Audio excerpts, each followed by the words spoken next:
Account create ചെയ്ത് കഴിഞ്ഞാൽ account approve ചെയ്യണം. അപ്രൂവ് ചെയ്താൽ മാത്രമേ മെൻഡർക്ക് അവരുടെ യൂസർ ഐ ഡിയും പാസ്വേഡും വെച്ചിട്ട് തുറക്കാൻ കഴിയും. അപ്പോൾ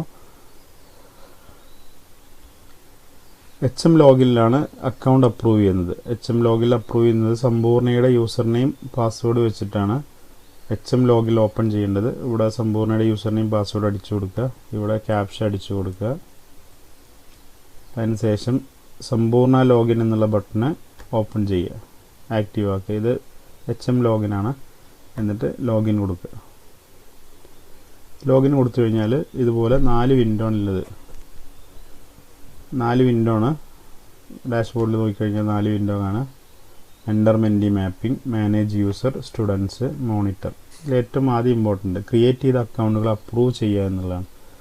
മാനേജ് യൂസർ എന്നതിൽ ക്ലിക്ക് ചെയ്ത് കഴിഞ്ഞാൽ ഇവിടെ സ്റ്റാറ്റസ്, പുതുതായിട്ട് അക്കൗണ്ട് ക്രിയേറ്റ് ചെയ്തതിലൊക്കെ സ്റ്റാറ്റസ് പെൻഡിങ് എന്ന് കാണിക്കുക.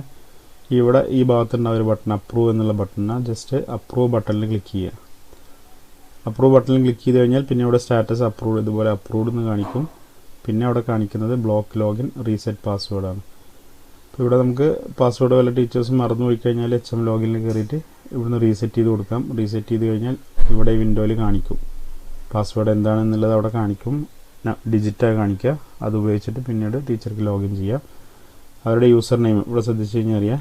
യൂസർ നെയിം പെർമനൻറ്റ് ടീച്ചേഴ്സിൻ്റെയൊക്കെ പെൻ നമ്പർ ആയിരിക്കും. ഡെയിലി വേജ് പോലെ ടീച്ചേഴ്സിന് ഇതുപോലെ നമ്മൾ ഗസ്റ്റായിട്ട് കയറ്റിക്കഴിഞ്ഞാൽ ഈ രൂപത്തിലുണ്ടായിരിക്കുക.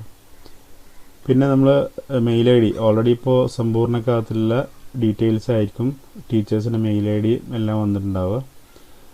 അപ്പോൾ അതിൽ വല്ല മാറ്റങ്ങളും വരുത്തണമെന്നുണ്ടെങ്കിൽ ടീച്ചറുടെ നേരെ കാണുന്ന എഡിറ്റ് ബട്ടണിൽ ഒന്ന് ക്ലിക്ക് ചെയ്യുക. ക്ലിക്ക് ചെയ്തിട്ട് ഇവിടെ mail I D, phone number എന്തെങ്കിലും മാറ്റം വരുത്തണമെങ്കിൽ അത് മാറ്റം വരുത്തിയതിന് ശേഷം അപ്ഡേറ്റ് കൊടുക്കുക. ഈ രീതിയിലാണ് മാനേജ് യൂസർ എന്നുള്ള ഭാഗത്ത് വരുന്നത്. അപ്പോൾ മാനേജ് യൂസറിലാണ് അക്കൗണ്ട് അപ്രൂവ് ചെയ്യേണ്ടത്.